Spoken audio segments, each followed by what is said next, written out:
Praise the Lord. இன்றைய சிந்தனையின் வசனத்தோடு கதை ஒன்றை கேட்போமா?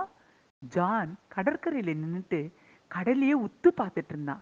கையில பைபிள் வச்சிருந்தான். 2004 இருக்கும். ஆமா, 2004 தான். டிசம்பர் 26. அவனால மறக்கவே முடியாத நாள். இப்ப ஜானுக்கு 26 வயசு. அப்போ 6 வயசு தான். சண்டே கிளாஸ்க்கு போயிட்டு பைபிள் இப்படிதான் மாரோடு அணைச்சிக்கிட்டு வீட்டுக்குள்ள அம்மான்னு கூப்பிட்டுட்டு நுழையும் போதுதான் ஒரு பெரிய அலை வந்து ஜானை கடலுக்குள்ள இழுத்துட்டு போயிடுச்சு. அப்புறம் கடல்ல நல்லவேளை ஒரு கட்டுமரம் இருந்துச்சு. அதை அவன் இறுக்கமா பிடிச்சுக்கிட்டான்.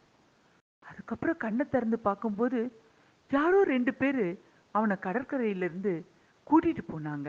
ஆமா, அவனை மாதிரியே நிறைய குழந்தைங்க அழுதுகிட்டு இருந்துச்சு. நிறைய ஆன்டி அங்கிள்லாம் கூட அழுதுகிட்டு இருந்தாங்க. எல்லாரும் வேன் வச்சு ஒரு இடத்துக்கு கூட்டு போனாங்க. அதுக்கப்புறம் ஜானை ஒரு ஹோம்ல சேர்த்து படிக்க வச்சாங்க. இப்போ படிச்சு முடிச்சு நல்ல வேலையில இருக்கான் ஜான். அவனால பழசெல்லாம் மறக்க முடியல. சமுத்திரத்தை பார்த்து பேசினான். ஏய் சமுத்திரமே, ஒரே ஒரு அலையில என் குடும்பம், என் வீடு, என் சொந்த பந்தம்னு எல்லாத்தையும் உனக்குள்ள எடுத்துக்கிட்டியே அப்படின்னு. ஆனா கர்த்தர் என்னை கைவிடல. இப்போ என்னை நல்லா வச்சிருக்கிறாரு. எனக்குன்னு ஒரு குடும்பத்தை கொடுத்திருக்கிறாரு அப்படின்னு பேசிக்கிட்டான். வேத வசனம் என்ன சொல்லுதுன்னு பார்க்கலாமா?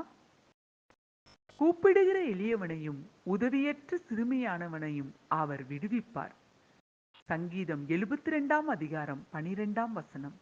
ஆமாங்க, கர்த்தராகிய இயேசு கிறிஸ்துவை நோக்கி கூப்பிடுகிற நீங்க ஒருவேளை எளியவர்களா இருக்கலாம், அல்லது உங்களுக்கு யாருமே உதவலையேன்ற சிறுமையானவர்களா கூட இருக்கலாம். ஆனா கர்த்தர் நிச்சயம் உங்களை விடுவிப்பார்.